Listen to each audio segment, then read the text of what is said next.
श्रीराम जय राम जय जय राम. श्रीराम जय राम जय जय राम. 22 मे. गुरुवर अत्यंत श्रद्धा ठेवावी.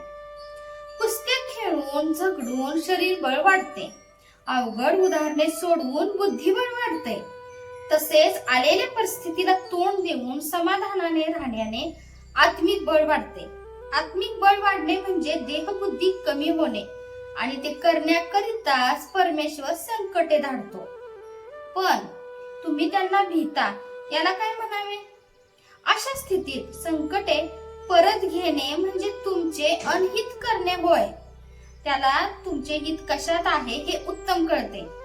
भोग समाधानाने भोगण्यात पुरुषार्थ आहे. दुखणे आले असता औषध घ्यावे, पण औषधात गुण तरी परमात्म्यानेच ठेवला ना. औषधाने तरी गुण हमखास येतोच असे थोडेच आहे.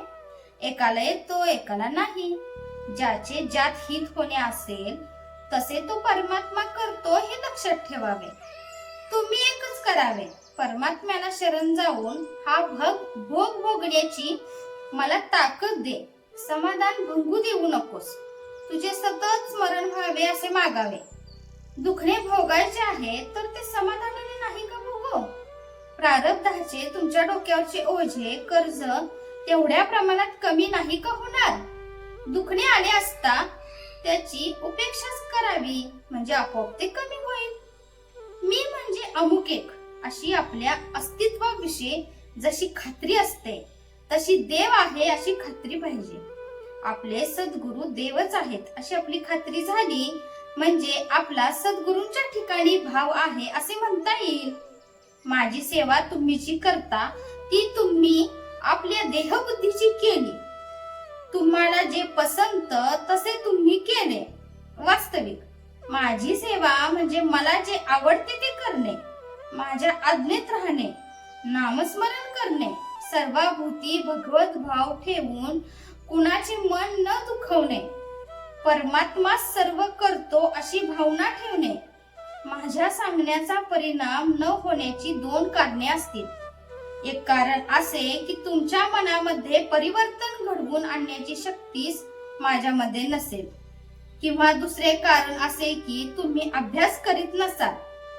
पण परमार्थात एकदम फरक होणे बरे नव्हे. समजा एखाद्याला आज 105 अंश ताप आहे आणि उद्या तो एकदम 95 अंश झाला तर ते बरे नाही. तसेच मनुष्य आज रागीट आणि उद्या एकदम शांत झाला तर तेही बरे नव्हे. आपल्यामध्ये हळूहळू परिवर्तन व्हावे आणि ते विवेकाने घडवून आणावे. जय जय रघुवीर समर्थ. आजचे बोधवाक्य: भजन, पूजन, नामस्मरण इत्यादी आपण जे करतो ते आपल्या मनापर्यंत पोहोचले पाहिजे, तरच त्याचा योग्य तो परिणाम लवकर दिसू लागेल.